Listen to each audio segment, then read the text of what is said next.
শিক্ষার্থীরা আশা করি ভালো আছো, বাসায় আছো, সেফে আছো। ঠিক আছে, তো আমরা কথা বাড়াচ্ছি না, আমরা কাজে চলে যাচ্ছি। আমি আজ কিছুই লিখিনি, আজকে একটু লিখে নিই।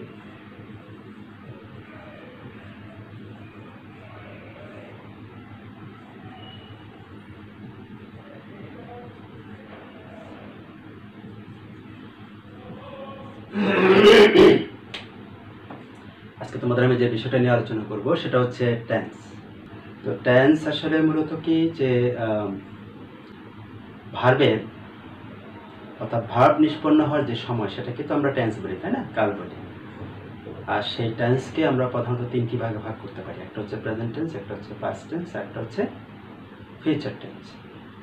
আবার প্রত্যেকটা টেন্সকে আবার চারটি ভাগে ভাগ করা হয়েছে। আমি তারপর লিখে দিই একটু। প্রেজেন্ট টেন্স, পাস্ট টেন্স আর হচ্ছে ফিউচার টেন্স। আর প্রত্যেক টেন্সকে আবার চারটি ভাগে ভাগ করা হয়েছে। একটা হচ্ছে ইনডেফিনিট, কন্টিনিউয়াস, পারফেক্ট, একটা হচ্ছে পারফেক্ট কন্টিনিউয়াস। অর্থাৎ প্রতিটার ক্ষেত্রে একই রকম। অর্থাৎ present indefinite, past indefinite, future indefinite, present continuous, past continuous, future continuous, present perfect, past perfect, future perfect, present perfect continuous tense, past perfect continuous tense এবং future perfect continuous tense. ঠিক আছে, তো আমরা আজকে যে টেন্স নিয়ে আলোচনা করব সেটা হচ্ছে প্রেজেন্ট ইনডেফিনিট টেন্স। অর্থাৎ শুরুটা নিয়ে আমরা আলোচনা করি, যেগুলো আমাদের খুবই দরকার, খুবই এসেনশিয়াল এবং প্রয়োজনীয়, এটা জানা খুবই ইম্পর্ট্যান্ট। সেই প্রেজেন্ট ইনডেফিনিট নিয়ে আমরা আলোচনা করব। ঠিক আছে, তো প্রেজেন্ট ইনডেফিনিট টেন্স কোনগুলো বা কাকে বলে? হ্যাঁ, বর্তমানে কোনো কাজ হয় বা হয়ে থাকে এর বোঝালে ভার্বের প্রেজেন্ট ইনডেফিনিট টেন্স হয়। ঠিক আছে, বর্তমানে কোনো কাজ হয় বা হয়ে থাকে, যেমন আমি ভাত খাই, সে স্কুলে যায়, তিনি রান্না করেন, সে একটি গান করে, তারা মাঠে কাজ করে, সে ফুটবল খেলে, হ্যাঁ, তারা মাছ ধরে। ঠিক এ ধরনের যে সেন্টেন্সগুলো রয়েছে, এই সেন্টেন্সগুলোই হচ্ছে অ্যাকচুয়ালি প্রেজেন্ট ইনডেফিনিট টেন্স। ঠিক আছে, তাহলে এই প্রেজেন্ট ইনডেফিনিট টেন্সে প্রথম আমরা দেখি যে বাংলায় আমরা কীভাবে চিনব। বাংলায় দেখে আমরা কীভাবে চিনব? আমরা যেহেতু বাঙালি এবং চারদিকে শুধু বাংলা শব্দ, আর যেহেতু আমি বলেছি আগে এখানে যদিও এগুলো বাংলায় আছে যে কাল, কিন্তু যেহেতু আমরা ইংরেজিতে শিখছি, বাংলাটাও যদি এর পাশাপাশি যদি আমরা একটু দেখি, যেহেতু আমরা চারদিকে শুধু বাংলা দেখতে পাই, বাংলা দেখি, বাংলা শুনি, হ্যাঁ, সেক্ষেত্রে বাংলাটার সম্বন্ধে আমাদের জানাটা খুব বেশি জরুরি। তো বাংলা ক্রিয়াপদটা দেখে তুমি কি করে চিনবে এটা প্রেজেন্ট ইনডেফিনিট টেন্স? অর্থাৎ বাংলা ক্রিয়ার শেষে একটা সেন্টেন্স দেখে তুমি কি করে বুঝবে যেটা প্রেজেন্ট ইনডেফিনিট টেন্স? সেক্ষেত্রে বাংলা ক্রিয়ার শেষে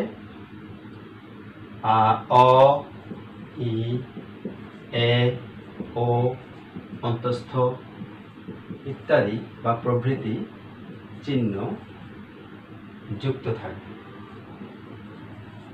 প্রভৃতি চিহ্ন কি থাকবে? যুক্ত থাকবে। বাংলা ক্রিয়ার শেষে অ, ই, এ, ও, অন্তস্থ প্রভৃতি চিহ্ন কি থাকবে? যুক্ত থাকবে। যেমন সে কাজটি করে, সে কাজটি করে, দেখো এখানে এ আছে, করে। আমি বই পড়ি, দেখো এখানে কি আছে, ই আছে। হ্যাঁ, এইগুলো হচ্ছে ই, এ, অন্তস্থ। যেমন সে যায়, খায়, খাও, যাও, করেও, করো, করে, এগুলো সবগুলো হচ্ছে প্রেজেন্ট ইনডেফিনিট টেন্স চেনার উপায়।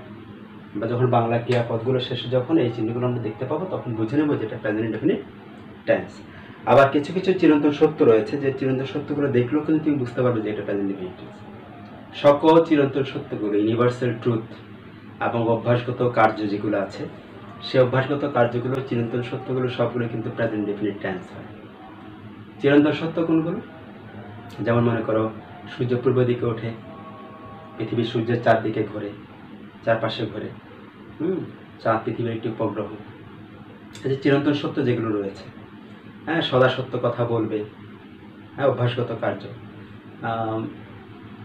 সে প্রতিদিন ঘুম থেকে ওঠে, অভ্যাসগত কার্য। এই যে অভ্যাসগত কার্যগুলো রয়েছে এবং চিরন্তন সত্যগুলো রয়েছে, নদীর স্রোত, সময় স্রোত কখনো কারোর জন্য অপেক্ষা করে না, ঠিক এই ধরনের যে চিরন্তন সত্যগুলো রয়েছে এগুলো সবগুলোই প্রেজেন্ট ডেফিনিট টেন্স। সর্বদা they will be present definite tense.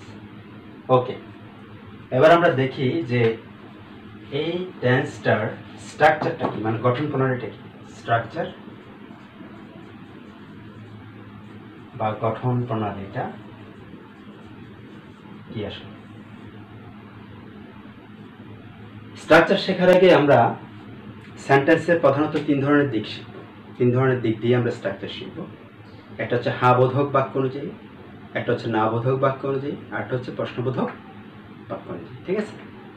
তো হা বোধক বাক্য বা অ্যাফার্মেটিভ সেন্টেন্স অনুযায়ী আমাদের যদি স্ট্রাকচার আমরা দেখি, অ্যাফার্মেটিভ সেন্টেন্স অনুযায়ী স্ট্রাকচারটা হচ্ছে সাবজেক্ট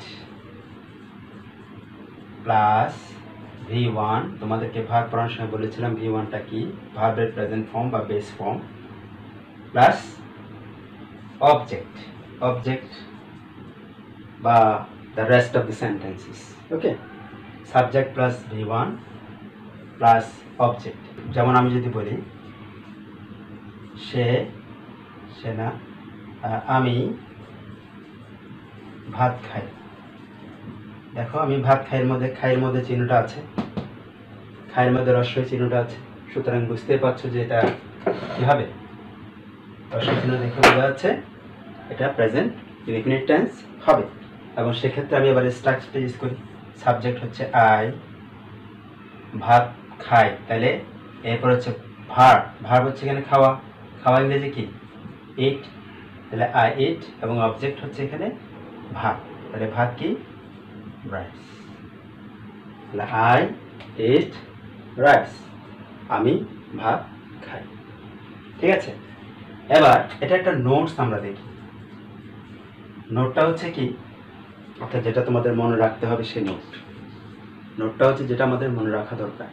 বলো না, note to be point to be noted, your honour, point to be noted, অর্থাৎ একটা পয়েন্ট যেটা তোমাদের নোট হিসেবে আমি দিচ্ছি, যেটা মনে রাখতে হবে। এখানে সাবজেক্ট যদি থার্ড পারসন সিঙ্গুলার নাম্বার হয়,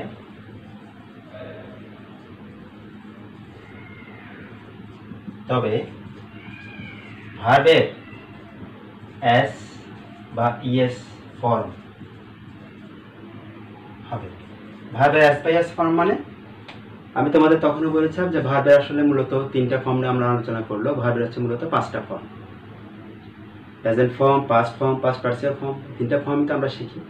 আর দুটো ফর্ম আছে কিন্তু, একটা হচ্ছে এস বাই এস ফর্ম, একটা হচ্ছে আইএনজি, অর্থাৎ ভার্বের সাথে এস বাই এস যোগ করা, ভার্বের সাথে আইএনজি যোগ করা যখন প্রয়োজন পড়বে। ঠিক একই রকমভাবে আমাদের এখানে ভার্বের সাথে এস বাই এস প্রয়োজন পড়বে কখন, যখন আমরা দেখব যে সাবজেক্টটা থার্ড পারসন কি সিঙ্গুলার নাম্বার।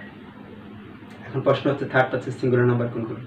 আমরা আগে নাম্বারও পড়েছি, আগে পার্সনও পড়েছি। নাম্বার কয় প্রকার? দুই প্রকার, একটা হচ্ছে সিঙ্গুলার, একটা হচ্ছে প্লুরাল। পার্সন কয় প্রকার? তিন প্রকার, একটা হচ্ছে first person, second person, third person. আমরা কোন পার্সনের কথা বলছি এখানে? থার্ড পারসনের কথা বলছি, অর্থাৎ আমি সংক্রান্ত এগুলো হচ্ছে ফার্স্ট পারসন, তুমি বা তোমরা সংক্রান্ত এগুলো হচ্ছে সেকেন্ড পারসন, সে বা তারা সংক্রান্ত যেগুলো আছে সেগুলো হচ্ছে থার্ড পারসন। অর্থাৎ ফার্স্ট পারসন আর সেকেন্ড পারসন বাদ দিয়ে সবাই হচ্ছে থার্ড পারসন। আর সেই থার্ড পারসনগুলোর মধ্যে যেগুলো তোমার সিঙ্গুলার নাম্বার মানে সিঙ্গেল, থার্ড পারসনগুলোর মধ্যে আছে সে, তিনি, তারা, তাই না? বা যে কোনো স্থানের নাম, যে কোনো বস্তুর নাম, ব্যক্তির নাম, যে কোনো ব্যক্তির নাম, বস্তুর নাম, সবগুলো হচ্ছে থার্ড পারসন। এখন সিঙ্গুলার কোনগুলো? যেগুলো সিঙ্গেল, যেমন সে সিঙ্গুলার, যেমন রহিম সিঙ্গুলার, করিম সিঙ্গুলার, এগুলো হচ্ছে সিঙ্গুলার নাম্বার। আর এই সিঙ্গুলার নাম্বারের জন্য কি হবে? ভার্বের সাথে আমরা এস বাই এস যোগ করবো, তখন কি হবে? যেমন মনে করো সে ভাত খায়, সে ভাত খায়, এখানে সে কি হি, তাহলে হি হচ্ছে থার্ড পারসন সিঙ্গুলার নাম্বার। আর হি যদি থার্ড পারসন সিঙ্গুলার নাম্বার হয় সেক্ষেত্রে ভার্বের সাথে কি যোগ হবে, কারণ এরপরে হচ্ছে ভার্ব হচ্ছে ইট, এইটার সাথে কি যোগ হবে ইটস, তাহলে he eats rice, he eats rice. ঠিক একই রকম যেমন ঢাকা বুড়িগঙ্গা নদীর তীরে অবস্থিত, হ্যাঁ Dhaka stands on the river of Buriganga, ঠিক আছে বুড়িগঙ্গা, তাহলে Dhaka stands on the Buriganga. যাই হোক থার্ড পারসন সিঙ্গুলার নাম্বার হলে আমরা কি করব, ভার্বের সাথে এস বাই এস যোগ করব। ওকে, এবার আসো প্রেজেন্ট ইনডেফিনিট টেন্স যদি নেগেটিভ হয়,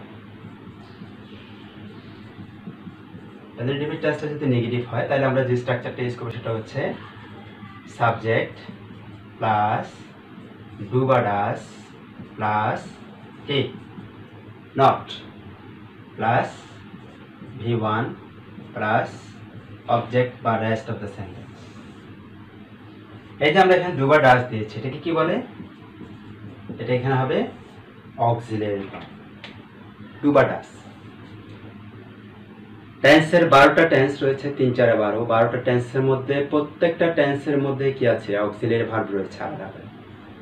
কিন্তু এই প্রেজেন্ট ইনডেফিনিট টেন্স আর পাস্ট ইনডেফিনিট টেন্স দুটো টেন্সের মধ্যে কিন্তু কোনো অক্সিলারি ভার্ব নেই, সেক্ষেত্রে অক্সিলারি ভার্বগুলো তোমাকে নিয়ে আসতে হবে। তাহলে প্রেজেন্ট ইনডেফিনিট টেন্সের ক্ষেত্রে কি নিয়ে আসবে, ডু বা ডাস নিয়ে আসছো, আর পাস্ট ইনডেফিনিট টেন্সের ক্ষেত্রে কি নিয়ে আসতে হবে, ডিড নিয়ে আসতে হবে। আমরা যখন এর পরে ক্লাসটা করব পাস্ট ইনডেফিনিট টেন্স নিয়ে আলোচনা করব তখন আমি সেটা আরো ক্লিয়ারলি বোঝানোর চেষ্টা করব, ঠিক আছে। তাহলে নেগেটিভ সেন্টেন্স যখন আমরা পাবো, যেমন সে স্কুলে যায় না, সে স্কুলে যায় না, তাহলে না হলে এটা নেগেটিভ সেন্টেন্স। আর নেগেটিভ সেন্টেন্স যখন আর যায় দিয়ে বোঝা যাচ্ছে এটা প্রেজেন্ট ইনডেফিনিট টেন্স, আর না থাকার কারণে এটা হচ্ছে নেগেটিভ সেন্টেন্স। তাহলে সে স্কুলে যায় না বলতে সাবজেক্ট হবে সে, হি, ঠিক আছে। এখন হির সাথে কি হবে, থার্ড পারসন সিঙ্গুলার নাম্বার, ওই যে তোমার এস বাই এস যোগ করা, তাহলে সেক্ষেত্রে এখানে অক্সিলারি ভার্বের সাথে এস বাই এস যোগ করাটাই আমরা নেব, হি ডাস, তারপর নট, এবার ভার্ব হচ্ছে এখানে যাওয়া, যাওয়া হচ্ছে গো, তাহলে হি ডাস নট গো কোথায়, টু স্কুল, ঠিক আছে। রানা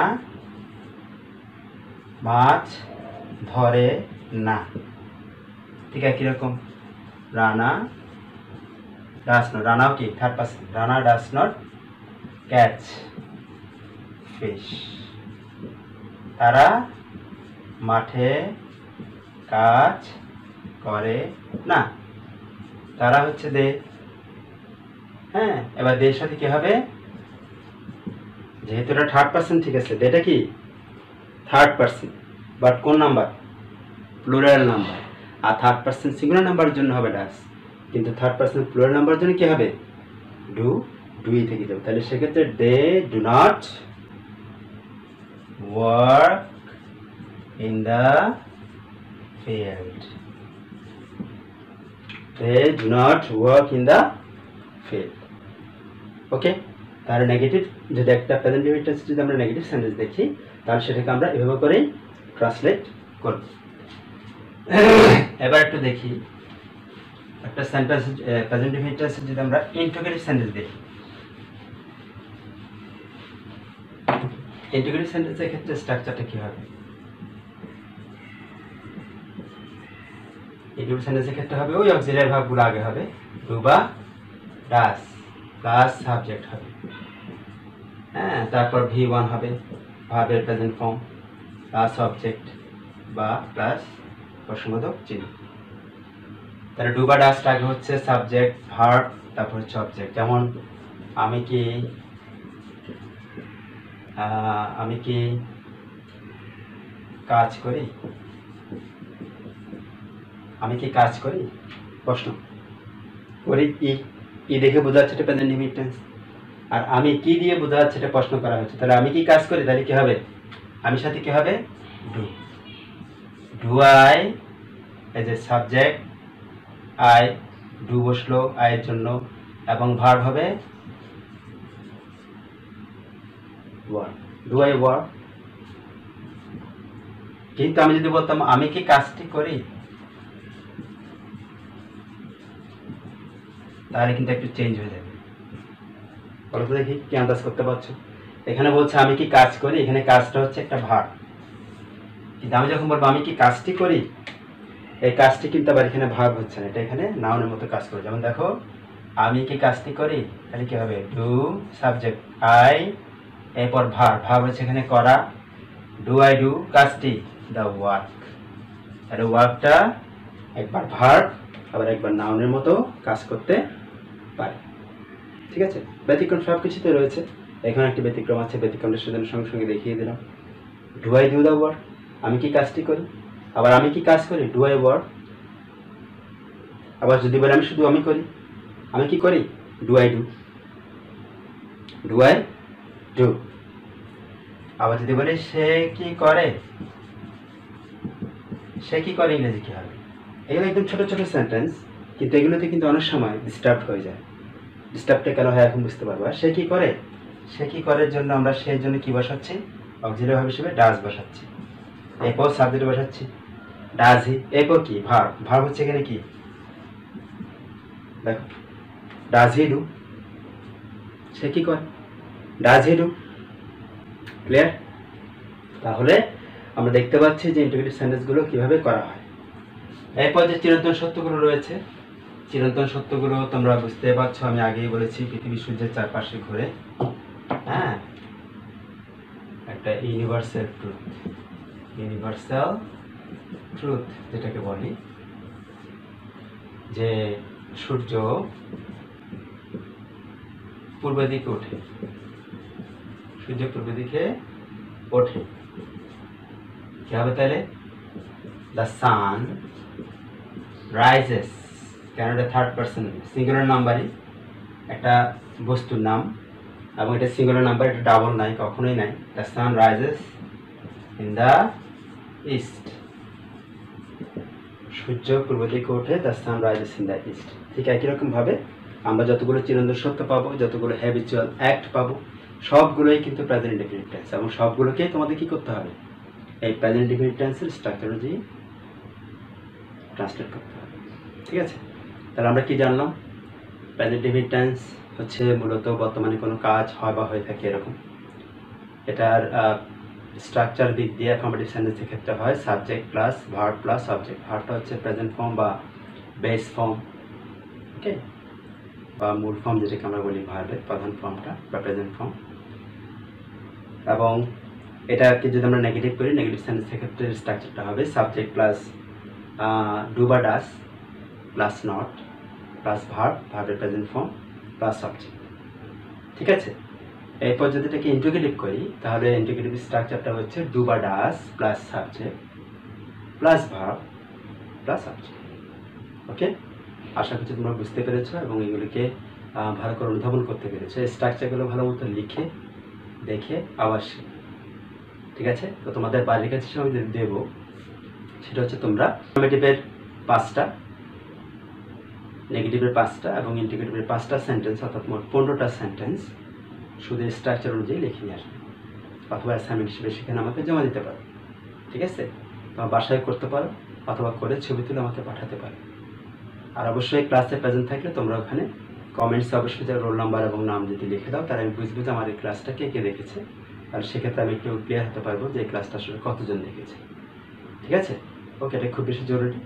এবং এর পরবর্তীতে আমরা প্রেজেন্ট ইনডেফিনিট টেন্স অর্থাৎ পাস্ট ইনডেফিনিট টেন্স নিয়ে আলোচনা করব। আমরা ইনডেফিনিট পর্বগুলো আগে শেষ করব, তারপর কন্টিনিউয়াস পর্বগুলো দেবো।